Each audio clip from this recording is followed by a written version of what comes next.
Good morning, everybody. Happy Saturday, and welcome back to the Daily Grind. I'm your host, Chum Change. This is live and recorded. And for anybody that's new here, we typically go over crypto news, anything that's relevant in the past day. Let's see who is in the chat, and then we'll get into this. Mr. Andrew Masad, good morning. He was first in the chat. We have Backwards Miner second, and Chris Hanley third. I love how people always like to put that first, second, third.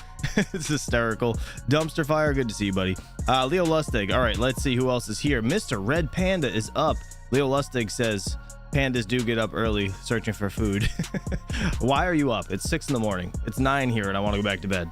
For real. Just wondering. Steven Cicero, good to see you. We have Hereby Service. Mr.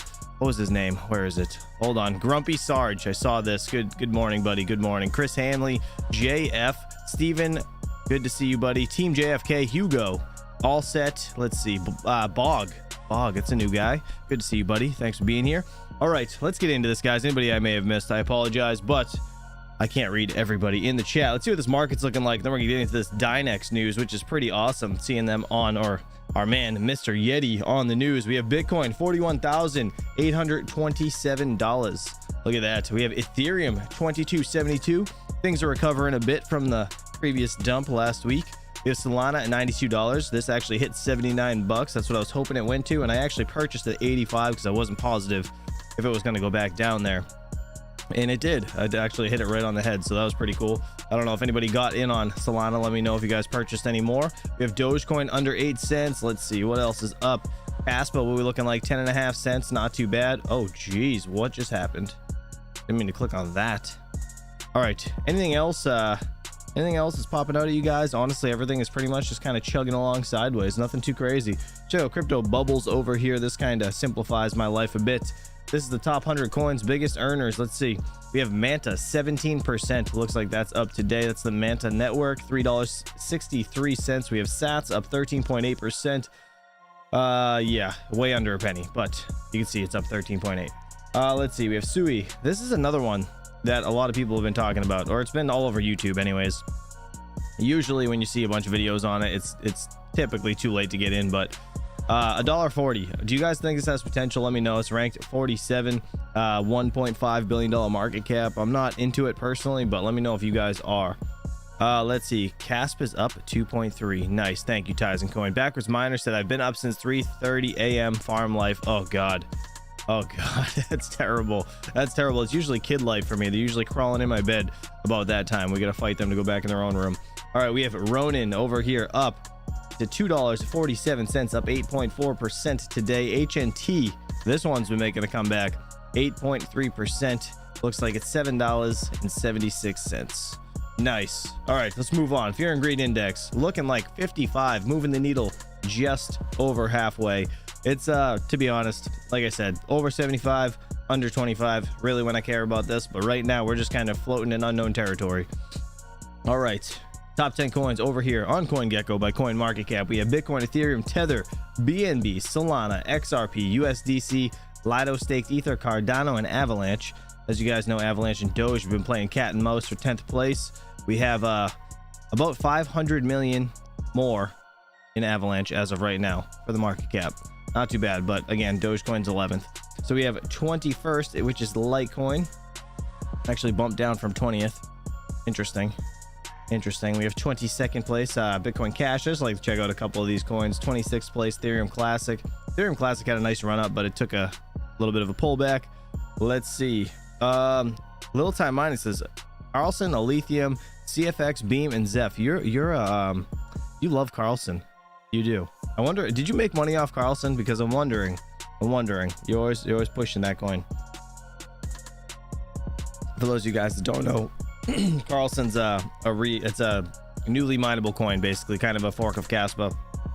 Again, Kaspa's at 10.5 basically. It's 10.47 here, but looking pretty good. All right, let's check out a few coins. Let's see what Dynex is at real quick, just because they were on the news, and to nobody's surprise, is pumping a little bit.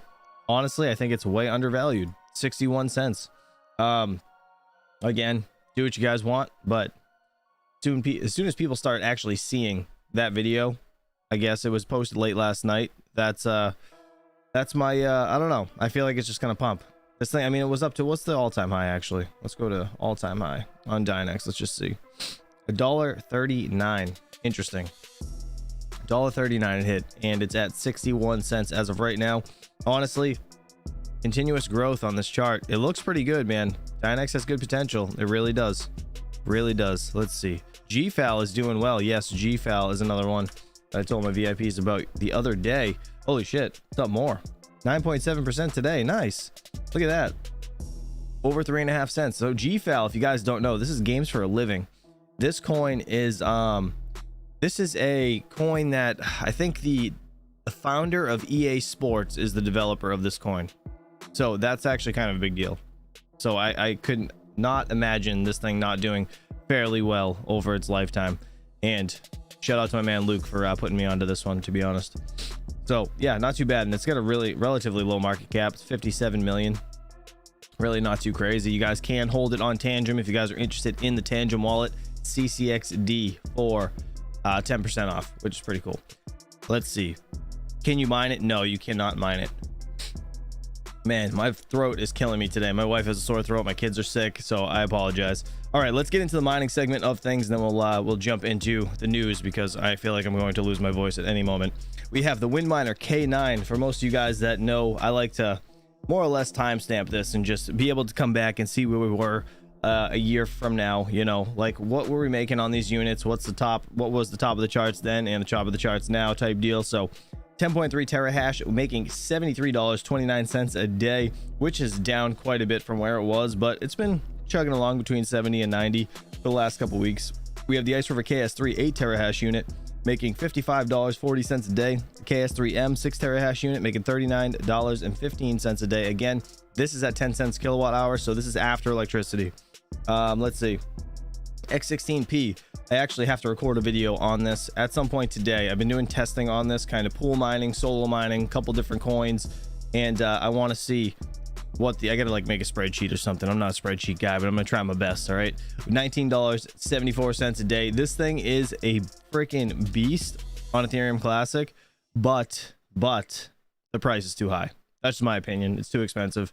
If the price comes down a bit, then yeah, I think it would be a solid buy. We have the Ice River KS2 2 terahash unit, $12.89. We have the X16Q I actually have on a solo mining test as of right now. Again, 1950 for mega hashes, just under 2 giga hashes. I think I get about 2 with mine. It's $6.68. The KS1 1 terahash unit making $6.44 a day. That one's pretty bad.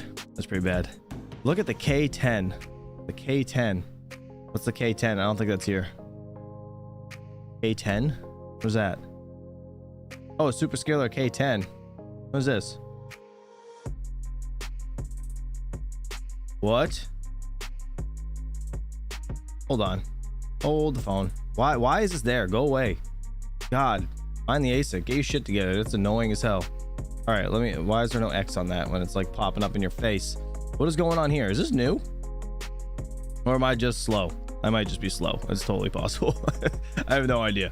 The K10, is this a brand new miner? What is this? What is this? I don't know why I've never really noticed this. Superscalar K10, hold on. I like glance right over it. It's right here, 9th. A lithium. It's not new, I'm just slow. Okay, perfect. Perfect. Thanks. Damn it.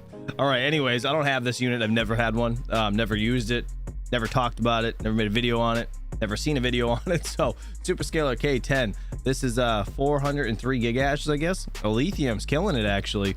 67 lithium a day, $13.35. Interesting. I honestly have never looked at that machine ever, literally ever.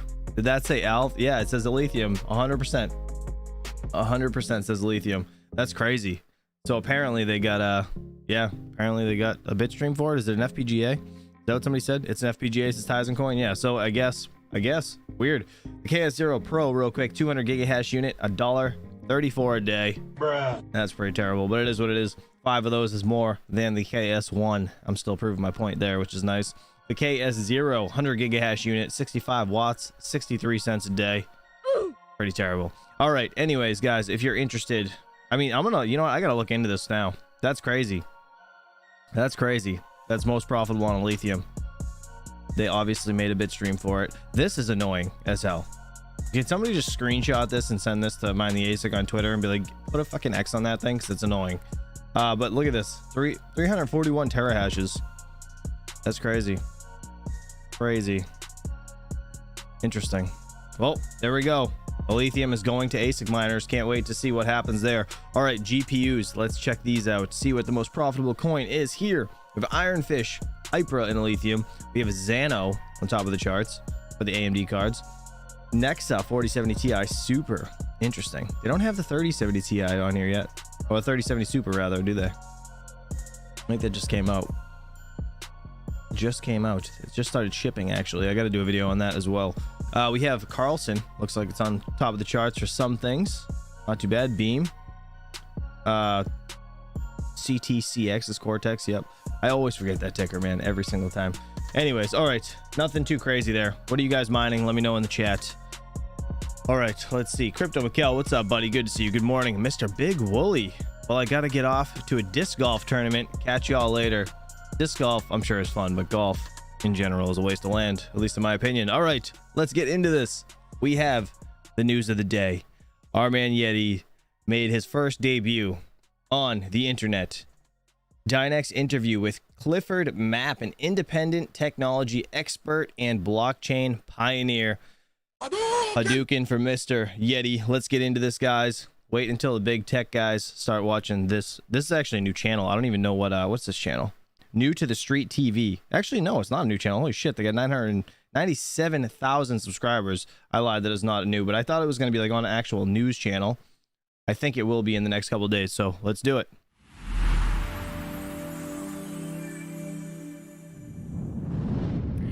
Dynex is a disruptive company that wants to bring supercomputing. Panda, listen. Golf is a waste of land. That is the first time hearing a saying like that. LMAO, wow, woke. I'm a contractor. You know how many houses could be built there? On that giant waste of grass that you just put this ball that's the size of my earpods into a hole? Stupid. Go to a range and hit it to a machine where AI, like, just make something with Dynex and you can do like right in your basement. Perfect. Stop wasting all that land. Computing to everyone. And with me is technology expert, also blockchain pioneer Clifford Mapp. So welcome. Great to have you here. Back so to Dynex. Explain what that means exactly. What are you trying to do? Sure. So Dynex. Look at Yeti. Look at him. He's spiffed all up. Nice tie, nice suit, jacket. Appreciate. He's actually in the US for this. Amazing. A neuromorphic network for, shall we make it a little bit easier? A neuromorphic network is patterned on a human brain. So much in the way that your neurons and electrons fire, Dynex can do something similar by using logical gates to pass that information no matter which way it determines it.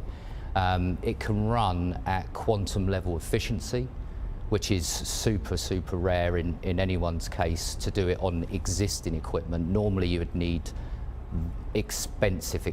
We're talking hundreds of millions of dollars worth of investment just to build one unit. But Dynex's network is big enough to handle multiple clients all at the same time simultaneously. Okay, interesting and very technical. So she's like, I have absolutely no idea what you just said. Can you please repeat all of that slowly? can you explain to me, or give me an application or an example of how this would work? Sure, absolutely. The best example would be our new virtual wind tunnel for automotive industry. So on average, a wind tunnel will set you back 150, 200 million in just building it. That's crazy. Then you've got maintenance costs, staffing costs, expertise that you need there to run it. And the costs just spiral expensively. I recently spoke to a few automotives and they spend a lot of money in CFD, or computational fluid dynamics. What that is how air or liquid interacts with an object. And that takes a lot of processing power. Well, what we found was Dynex can do what we dubbed QCFD, or quantum computational fluid dynamics.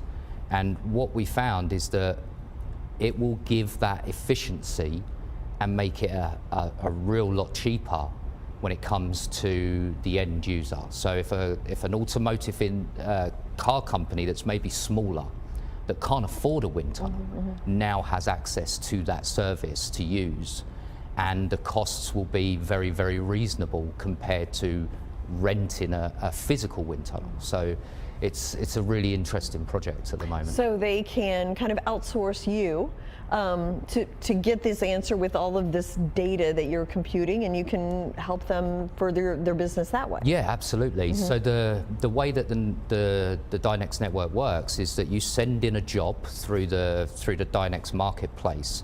That's recently just opened. That has a whole ecosystem wrapped inside of it. So it's a three-step process. When you first sign up, you're then authorized to use it. You download your credentials to use it, and then you run your code. It's as simple as that. The idea is that we're trying to make supercomputing available to everyone, not just the select few. It's supposed to be for everyone, whether it be an independent working on a project by himself, to a small to mid-sized company, to even a global 2000 company. Like, you're talking, it really doesn't matter which direction it bends, we're available for everyone. And that's the whole idea. And if you've just got an idea, that's even better, because we now got inside of the marketplace Dynex experts, and these will effectively help you create your code. If you don't code, but you have a fantastic idea, now you have a place to effectively have it built for you. Interesting. Pretty neat. Real quick, Yeti is not Sumitomo. It would be nice, though. It would be nice. Well, honestly, I hope Dynex paid Yeti very well for doing this, because being the face of this and going out to bat for a company that is not really like yours, right? It's kind of crazy. But dude, props to him for kicking ass during this interview so far. Anyways, it's pretty awesome. And yeah, he's definitely not, because they both talked at the same time on my channel, so I know it's not him. What are the advantages, like in terms of speed, accuracy, return on investment? Yep. Okay, explain that. So the overall speed or efficiency is at quantum-based levels now. Which basically in a nutshell means that instead of having to go and buy this really expensive supercomputer and chill it to negative figures and have all the expertise of the people who know how to build these, and there's not many of people with the technical expertise to build these things, Dynex eliminates all of that. You can run quantum-based algorithms on Dynex with the same efficiency. So, say I'm a business owner. Yep. Watching the show right now, I think this looks interesting. What would be my next step? Well, that's a very good question. The next step would be to register with Dynex's marketplace and follow the three-step guide, basically. When you first sign in, it will walk you through a step-by-step guide on how to get yourself up and running. Once you've got yourself up and running, it is really just a case of adapting your code to run on Dynex. And there is so many examples of people that have already done that. Real quick, Mr. DJ Death Star, appreciate you. Thank you for the $1.99 on set sticker. You're awesome. And are willing to help. Their community is fantastic. They've got a massive community of people who are just interested in the project. You've got people that are the experts, the people that will code for you, and then you've got the actual Dynex staff in that community, and everyone tries to aim to help everyone else. So that was my question. Do I have to be a programmer No. or an expert in this to be able to work with? Not So at you all. take care of all of that. If you really want Dynex to take care of it all, then those experts are vetted and checked to make sure their credentials match before they're even given the expert access. So the idea with that is that you know when you come to us that that expert knows what they're talking about. It's not just...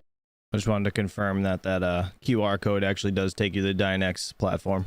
Oh, they've signed up for the service as an expert. Not a scam, I promise. They've actually had to go through a process of becoming an expert. And what about cost?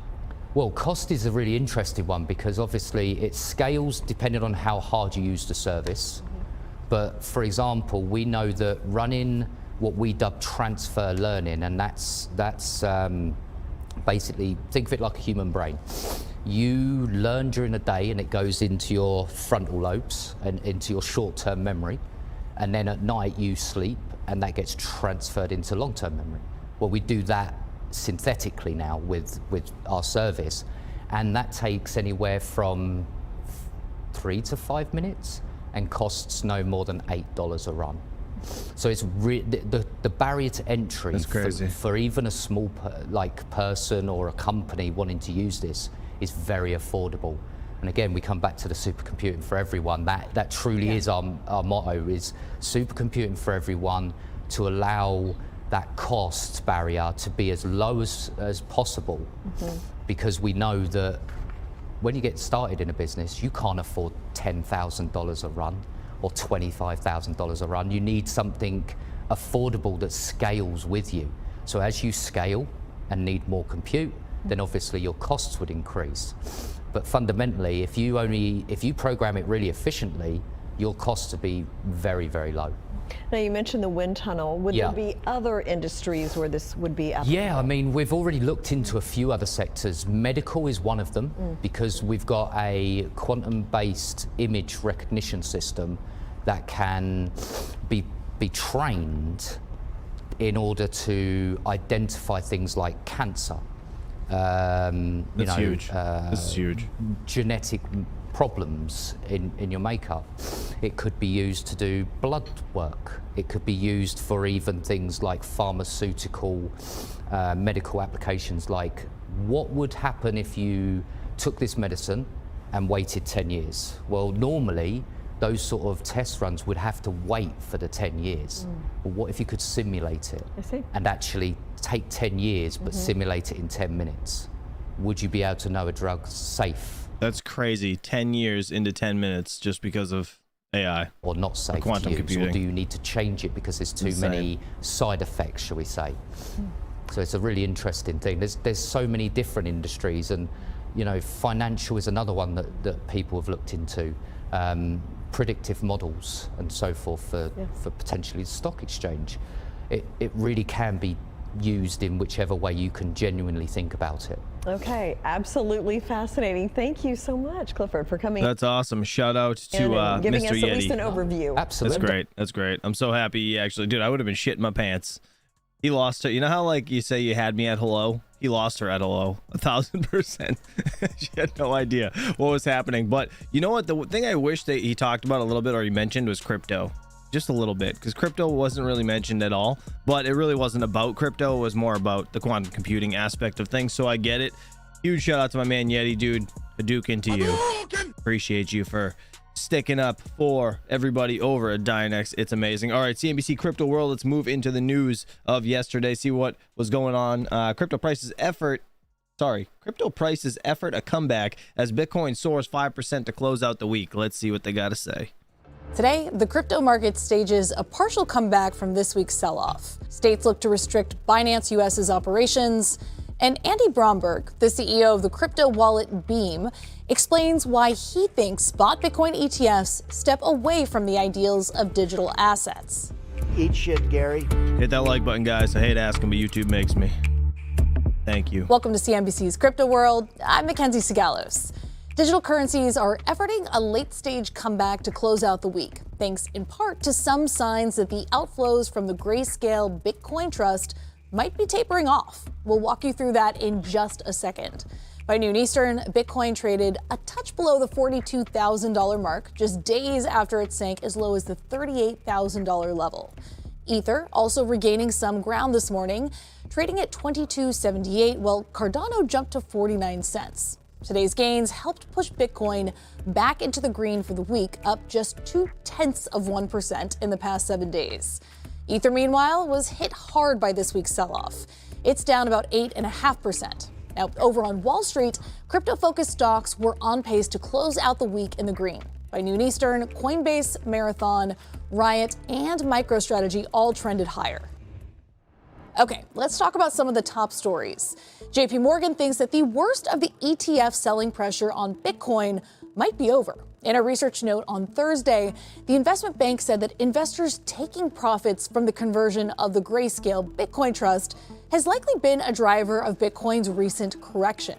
JPM estimated that of the $4.3 billion that's exited GBTC, about $3 billion can be linked to profit taking. Now, the other $1.3 billion, potentially investors moving into cheaper ETFs. The bank thinks that with most of the profit taking out of the way, that grayscale-driven pressure on Bitcoin will ease. Also, as for which cheaper ETFs investors could be moving to, JP Morgan sees two competitors to Grayscale emerging, BlackRock and Fidelity. Both have much lower fees. Next, regulators in two states told Binance US that the crypto exchange is no longer allowed to serve their residents. Now, earlier this month, Alaska's Division of Banking and Securities denied a renewal of the crypto exchange's license. One of the reasons listed for the denial— Who lives in Alaska anyways? The firm's ownership structure. A week after Binance's founder, Changpeng Zhao, pleaded guilty to charges of violating U.S. anti-money laundering requirements, Florida's Office of Financial Regulation issued an emergency suspension order against Binance US's money transmitter license. So, for now, the firm can't serve users in that state. The emergency order warned that the continued operation of BAM Trading, which is the U.S. exchange's operating company, constitutes an immediate serious danger to public safety. The Wall Street Journal reported that regulators in both states say that CZ's guilty plea makes him unfit to control Binance US and that the former Binance CEO is a roughly 80% shareholder. We reached out to Binance US, and a spokesperson told us that the exchange is, quote, in active dialogue with state officials to enable the platform to continue to serve customers in the United States. The statement went on to say that CZ no longer sits on the Binance US board and is not involved in its governance. CZ is due to be sentenced at the end of next month and has remained free in the US on a $175 million bond. Why they gotta do such a close-up on his mouth like that? According to a court filing from earlier this week, a federal judge rejected his request to travel back home to the UAE for the hospitalization and surgery of a person in his life, even though he offered to post his Binance equity as security for his return to the U.S. Oh, that All right, sucks. turning to spot Bitcoin ETFs for That sucks. Can't go home. That's pretty terrible. our main story. Crypto World's Talia Kaplan spoke with Andy Bromberg, the CEO of the crypto wallet Beam, who warns about the possible negative implications tied to these products.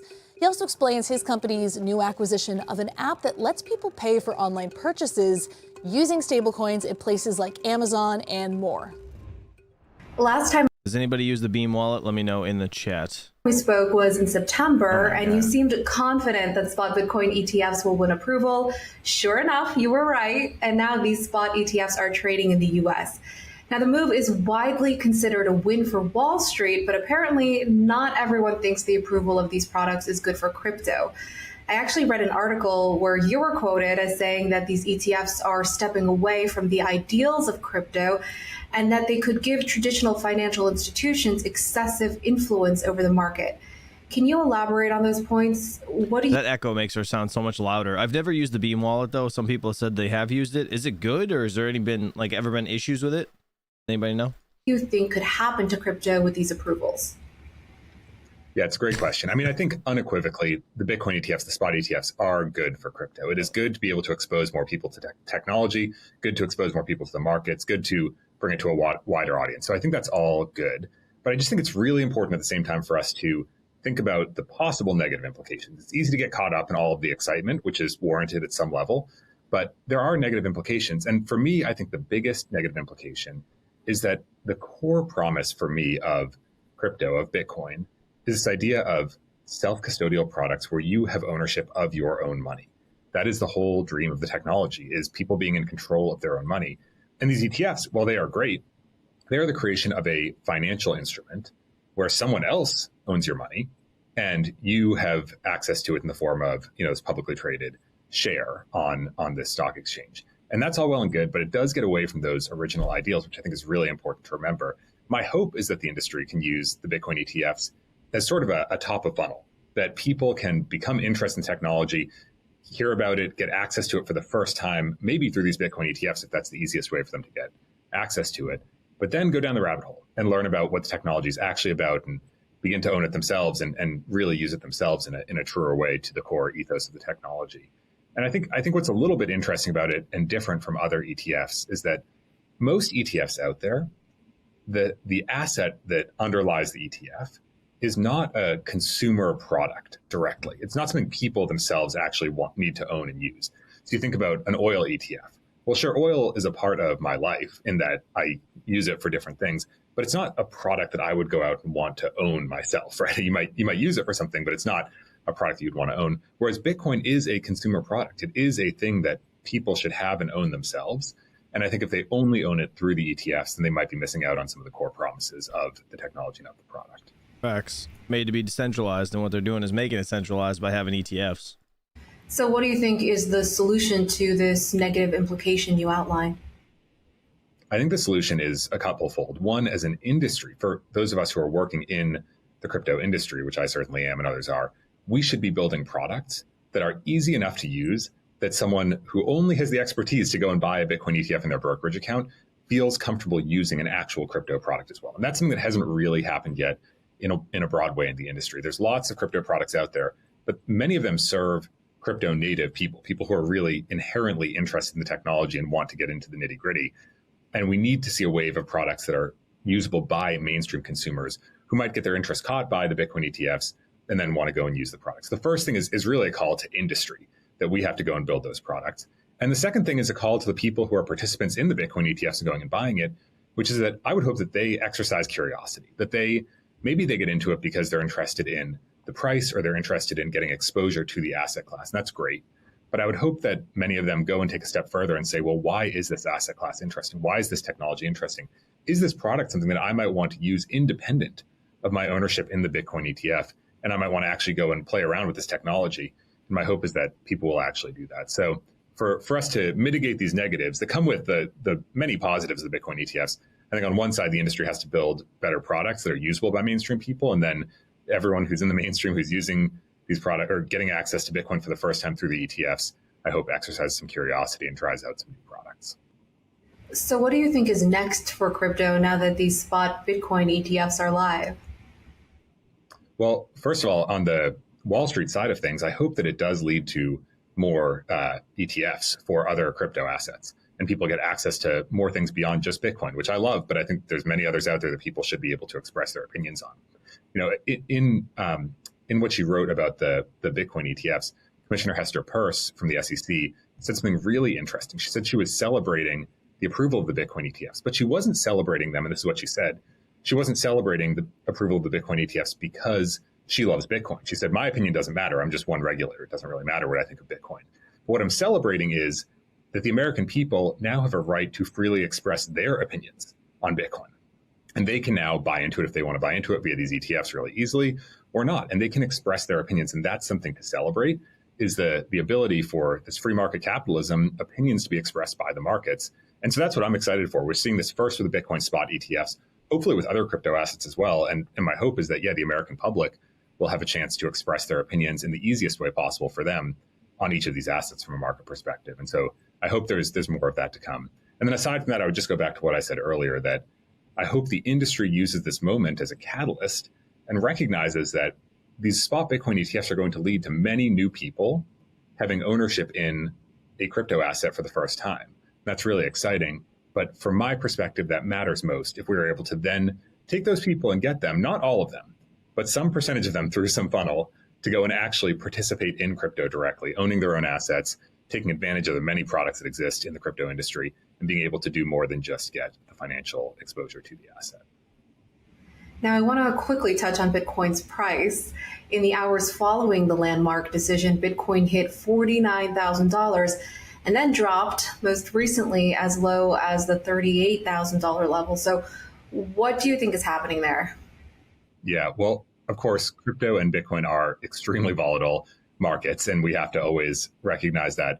It's felt a little bit over the past few weeks like a precipitous drop. But then if you go and look at prices, we're actually back at where we were just a month or two ago. I think that's what everybody forgets too. We're literally back where we were a month or two ago. He is 100% on point with that, and everybody's like freaking out about like, oh my God, huge sell off. Like, no, it wasn't a huge sell off. It was just a normal price action, excitement in the market, and smart money took profits. That's pretty much what happened. When we hit $40,000, a couple months ago in November, December. It was cause for celebration. And that was just a month or two ago. And then we've come back down and people are quite upset. But I think it's important to recognize that we are actually still much higher than we were just 6 months ago. And so I think there has been a real impact there. I do think that sometimes it's hard to say how the markets respond to these things. Sometimes you see people really getting excited about the rumor of something happening and that impacting the price positively. And then it happens and, it caused a little bit of a sell-off because it wasn't quite as momentous as people may have been planning for. Wait until we go down to like 27K or some shit when after the halving happens. Just wait till we have one more major pullback. Everyone is going to lose their minds, and that's fine too. I think it's hard to expect what the market price is in and what just it doesn't. hold and you'll be fine. But what I would say is, we're better than where we were just a few months ago. I think a lot of that is due to the Bitcoin ETFs. If it goes down to 27K, I'm 100% buying another one. And despite having a recent drop, we're still back where we were in December, which is not that long ago. Switching gears, you actually have some news to share as your crypto payments company announced the acquisition of a stablecoin powered shopping app called Join. So what was behind the decision to acquire this app and how will you integrate it into your business? We saw this company called Join, and they were building a shopping experience powered by stablecoins where you could go online to merchants like Amazon or Shopify merchants or all sorts of places and buy things from them with stablecoins. And we reached out because we thought it might be really interesting to integrate into Beam. You can imagine people are already using this product for peer-to-peer payments. Allowing them to also use it for online shopping when they already have funds in the account is really appealing. And we talked to the Join team. We got really excited. They blew us away. A couple co-founders, Tom Dean, Jawad Ayub, and Brad Crook, who built this incredible technology and built an incredible product. And then we looked back and said, well, wait, we just want to have this as part of Beam permanently. And so we ended up talking to them and came to a deal and acquired them. So we're using Join's technology to add shopping at online merchants to the Beam global Venmo peer-to-peer payment experience. All right, shout out to them real quick, Mr. Leo Lustig. Happy birthday, my man. Happy birthday. Thanks for being a member of the channel and an amazing community member. I did want to say personally happy birthday because I totally forgot until someone said it in the chat. But even though I said it in Discord already, you happy? I'm not going to read this, but you get it. Happy birthday. All right, let's get into this. All right, so 9 months left to buy crypto. Now, this is Lark Davis. If you guys don't know who this is, he has a pretty good channel and he's a brilliant guy. He really is. So we're going to see what he has to say here. He has 494,000 subscribers. Check out his channel. Link is in the description below. Let's see what he has to say here. Again, 9 months left to buy crypto. Last best chance is now. And I think he's 100% correct. Let's do it. Let's not waste any time. You maybe have 9 months left to buy crypto coins before it's too late. It might not be what you want to hear, but it's most likely true. So let's dive into the logic behind my statement and try to understand how much time you actually have left to buy by looking at the evidence. So first, let's understand that Bitcoin has never put in a new post-bear market high before the Bitcoin halving. We are currently 3 months away from the Bitcoin halving. So don't expect any new high prices for Bitcoin before that point. So we'll trade under 70K likely until the Bitcoin halving. You can see on this chart here that we are nearing the end, though, of the accumulation zone, which is in yellow on this chart. Post-Bitcoin halving will be the big markup period. But the really crazy phase does not start immediately. Don't believe anyone tells you Bitcoin halving happens next day, mega bull run. No, that takes time to happen. Let's look at this chart. The 2016 Bitcoin halving is shown here by the green arrow on the chart. From the time of the Bitcoin halving until a breakout to new highs took 37 weeks. It's almost 9 months. Then from that initial breakout to new highs until the cycle peak took 41 weeks. Saw 1,500% gain for Bitcoin. So total time from Bitcoin halving to peak was 78 weeks. Buying before the new high was the GigaBrain Chad play. Buying later. What does that even mean? What does that even mean? Can someone explain that to me? GigaBrain Chad? What does that mean? Please, somebody in the chat, enlighten me. Because I hear that all the time and I have no idea what that means. Worked Or where for it a came little from. while until it didn't. Every $1,000 more in price decreased your gains dramatically. The guy who bought under $1,000 in the 37 weeks before new highs started happening made a 20x on average that cycle. The guy who bought in August 2017 at 5K made like a 4x. Pretty different results, right? Still good. Late cycle, there is still money to be made. I want to make that clear, but it becomes harder and riskier. The risk reward drops every time it goes up $1,000. Okay, now let's look at the next cycle. From the Bitcoin halving in May 2020 until the old high was taken out later that year, took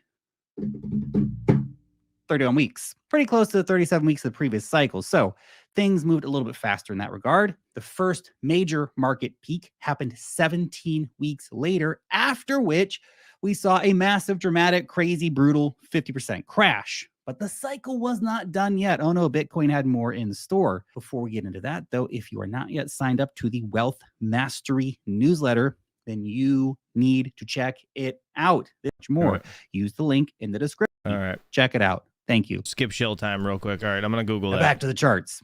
And this is really, really interesting. You see, from the time that we broke over the previous high from 2017 at 20K until the final peak price of the cycle around 69,000 and change was 47 weeks. The cycle before was 41 weeks, giving us a time from the Bitcoin halving to final market peak of 78 weeks, which is exactly. All right, so this is that Giga Chad guy. Is that what it is? This freaking boob over here. This is what it is. But what does it have to do with crypto? I'm so confused. I don't understand it. The same as the previous cycle. You That's can't so make this dumb. shit up. That's crazy, man. Come on. What Bitcoin? What? There's a theory, by the way, that the top comes within a 30-day period on either side of November 25th in the year after the Bitcoin halving. It's kind of worked before. Will that remain true? I don't know, but it's a theory. The next Bitcoin halving is thought to be coming on April 13th. 31 weeks from that date is mid-November. If the cycle moves faster than as late as September or early October, we could see a new high price for Bitcoin, or more accurately, the old high will be taken out. So based on this, then you should probably plan on having all of your buying done by, let's say, September or October of this year, late 2024. And particularly, That's not a bad plan. So September, October is most likely when you want to accumulate before that point. Into 2025.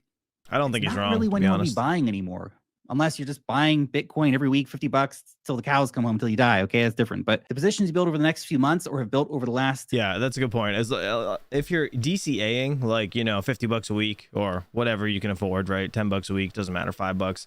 If you're DCAing into Bitcoin, buying, at a steady pace, no matter what the price is, then everything just goes out the window. It doesn't matter. Just continue to buy, do what you do every day. But when it comes to like where things are actually going to go in the market, I think he's pretty spot on with everything he's saying here. A few months. I mean, history doesn't repeat, but it often rhymes, right? That's pretty much the saying. Going to be sold in 2025, most likely in October or November. 2025 is going to be the market top if history has any kind of dictation on rhyming.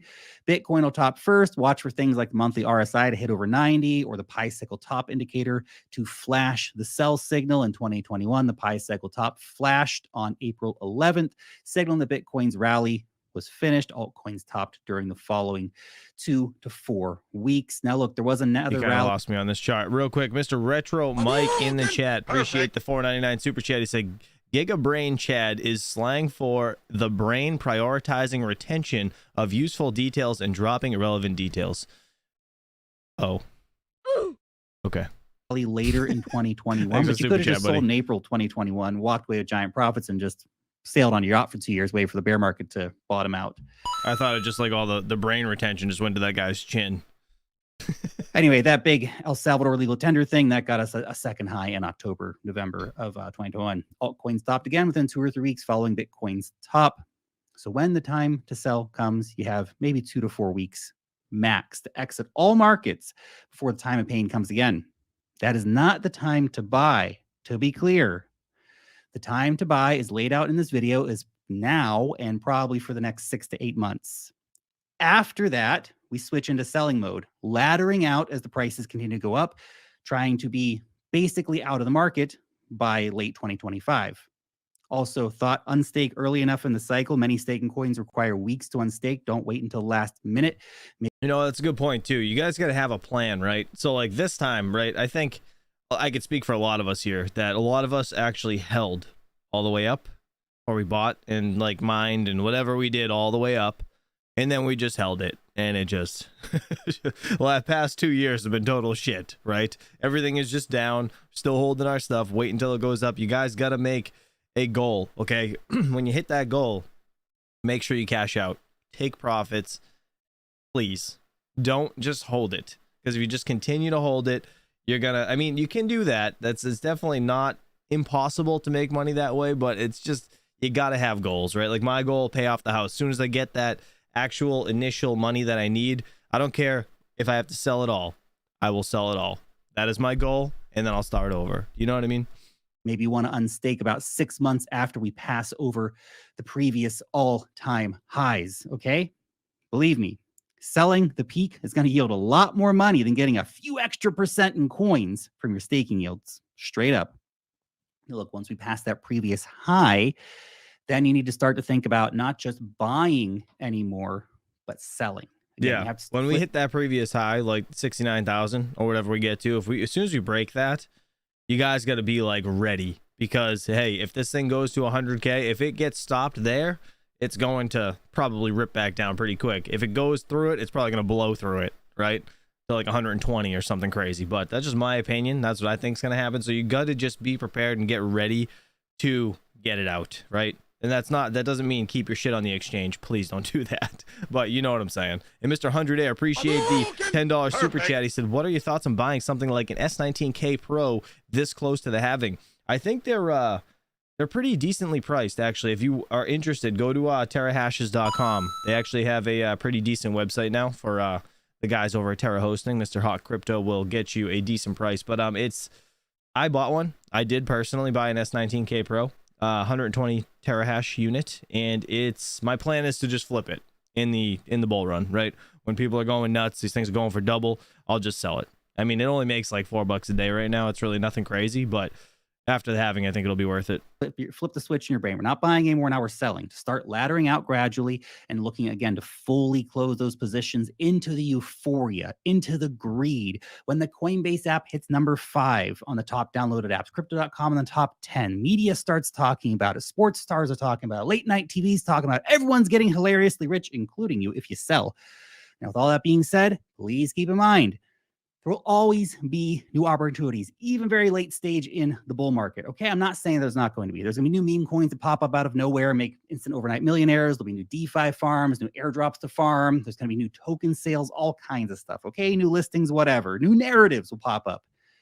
But the later it gets into the bull market, the more dangerous all of this becomes. If you're getting any purchases or things in 2025, realize those are very short-term plays. You want to be holding stuff for years because you've just been holding it in the bear market. New money flows start slowing down. Did you hear what he just said? You don't want to be holding it for years because that's going to be into the bear market, right? And again, as you guys have seen, most of you guys here have held through the bear market and had shit, way up here, and it's, now down here, which sucks, right? It sucks for all of us. But at the end of the day, you got to learn from your mistakes. Don't be that guy that just continuously does the same thing expecting different results. That is literally the definition of insanity. So just be smart, please. Down late in 2025, 2026, yields drop fast. New token sale returns start fading until people start losing money on new sales. Look, here's the deal. When the market tops, there's no orderly exit. There's nobody saying, come on, everybody, it's time to sell.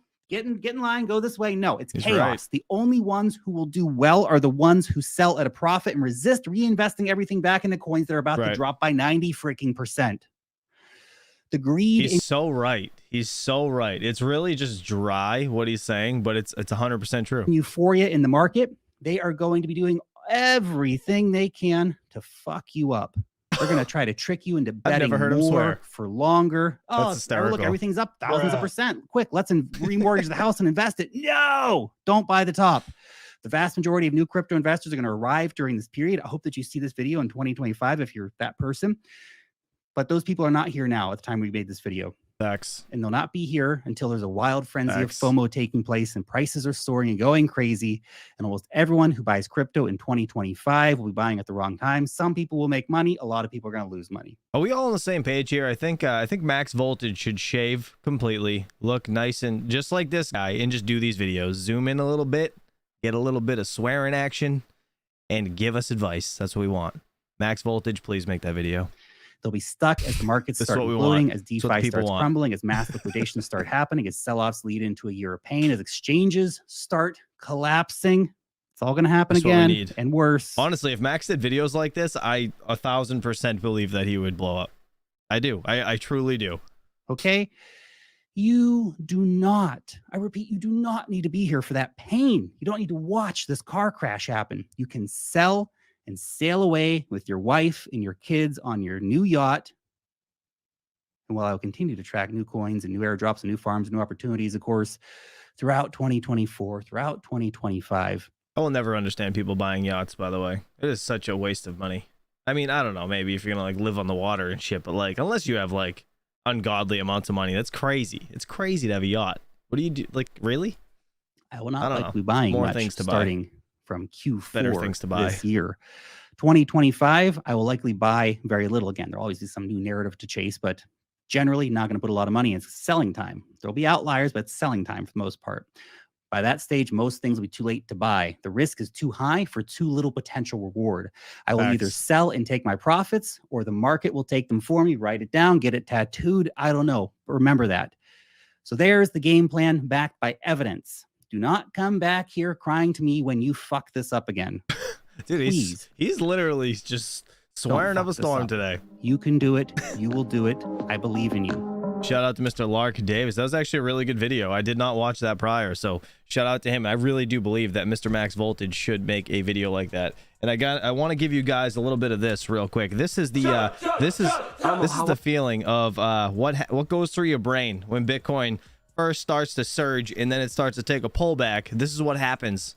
Elmo, how was that? How do you feel?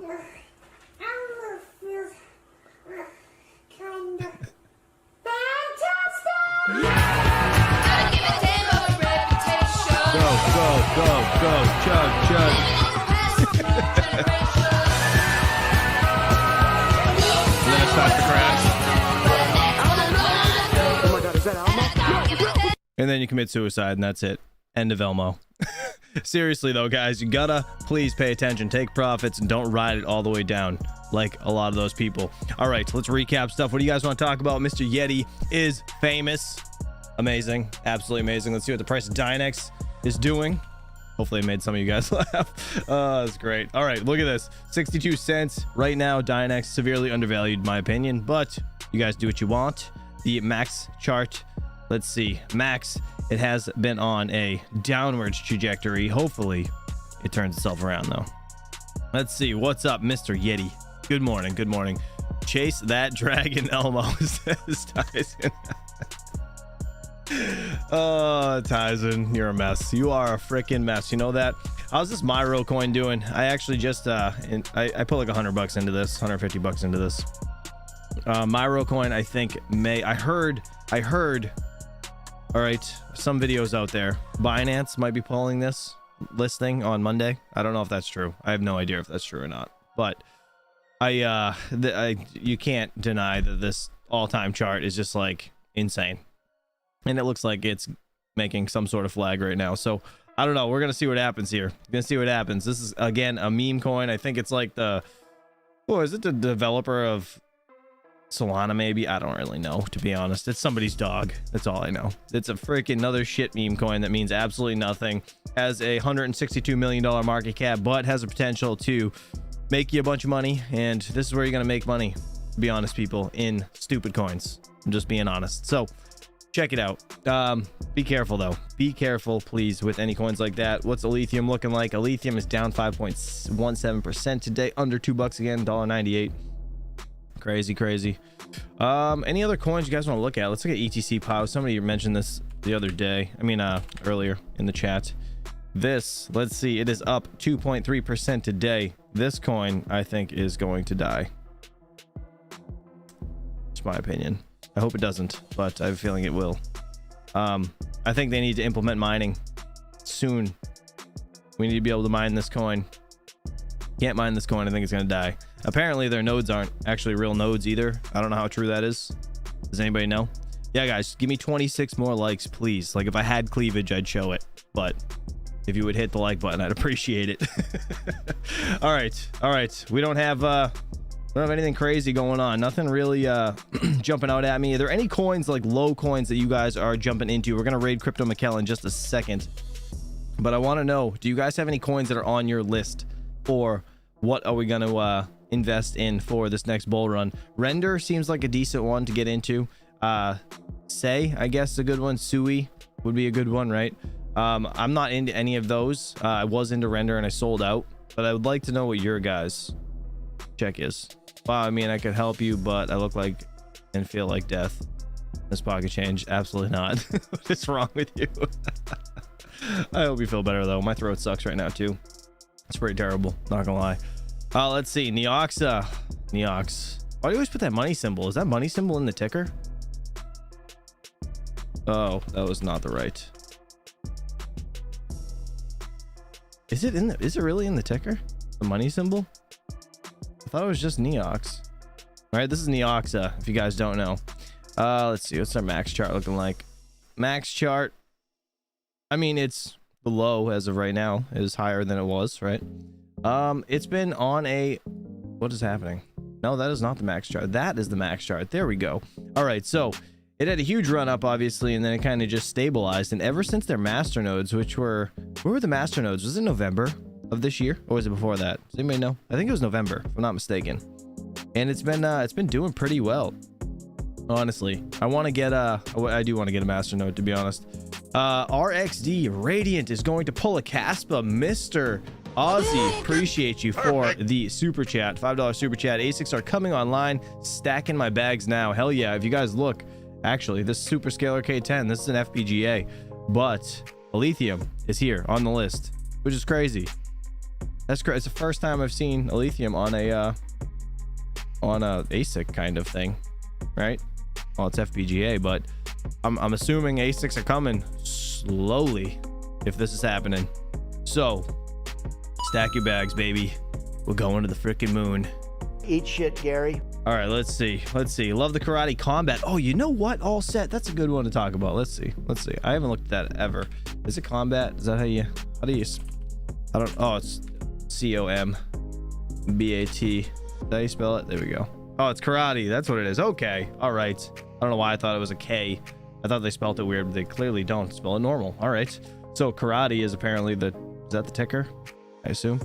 Let's see. This one, I don't know. I've heard a lot about this one, and it's been ripping lately. I've never been into this one, but I don't know. It's under a penny right now. So, I mean, you could get a shit ton of coins for a pretty cheap buy, but I don't know. I don't know. Like, what is the hype about this coin? Manta? Check out Manta too. What's the hype about karate? I gotta look into this one actually, because that's shit. Was that not the right one? That wasn't the right one. Was it? Manta Network. Manta's on a tear, 17.8% up today. Crazy. I'm gonna have to write down karate combat. I'm gonna have to write that down so I can look into it. This is the max chart. Is that real? Max chart. This is over on CoinGecko. These charts are ass, but this just come out. This is brand new. No way. No way it's brand new with that market cap. This is just brand new to CoinGecko. Maybe it is brand new. I don't know. I'm not into this, but Manta Network. It's another one I need to look into. It's been trending. Let's see. Oh no, hell no, this ain't new. It can't be new. That can't be new. It's on that freaking million exchanges already. You know what? Man, like looking at, hold on, let's see, what's Kaspa at real quick, and then we're gonna jump over to Crypto Mikkel because I feel bad we're going over. Let's see, what are their markets? When are we gonna see a tier 1? What's this? Oh my god, I thought that was Coinbase. I almost just shit a little bit. I thought that was Coinbase for a second. I was just asking, when is this going to get a tier 1 listing? And Legit, I thought that was Coinbase. Oh my god. All right, anyways, I was like, man, really? This thing's only 10 cents. I'm selling all of it right now. Only 10 cents and I hit Coinbase. Anyways, yeah, I'm just wondering when these coins are gonna hit tier 1 listings, some of them anyways. I don't know. Let's see. Anything else in the chat real quick before we get out of here? Beam. Let's see Beam. How's Beam doing? Beam is up 1 point. Is this the right one? This isn't the right one, is it? I don't know. Why is there 2? I think it's this one. This is the one we care about, right? Right here. 9 cents, 3.7% up. Man, these charts suck. Like, see, like charts like this, I'm not even close to interested in the coin. If I see charts like this, like, okay, they started way up here and the devs just took all their money and ran, like, hell no. I ain't getting into any coin that looks like this, any chart that looks like this. I don't care how shitty these frigging CoinGecko charts look, but this is not happening. I'm not invested into nothing that looks like a dying heartbeat. Like, look at this. It's awful. I don't know what you guys think, but that just ain't for me. All right, guys, I love you all. You're all fantastic. We got to get the hell out of here. We're going to raid Crypto Mikkel right now. Please stay put and I'll send you guys right over there. 93 likes. If I get 7 more likes on the way out, I would appreciate it. I'll catch you guys bright and early on Monday morning. I will be dropping a video hopefully tomorrow at some point. But until then, have a good one and peace out. Stay safe. I'll see you guys later tonight, actually. Mr. Mining Saturday Night Live, if I could talk correctly. Peace, peace. Perfect.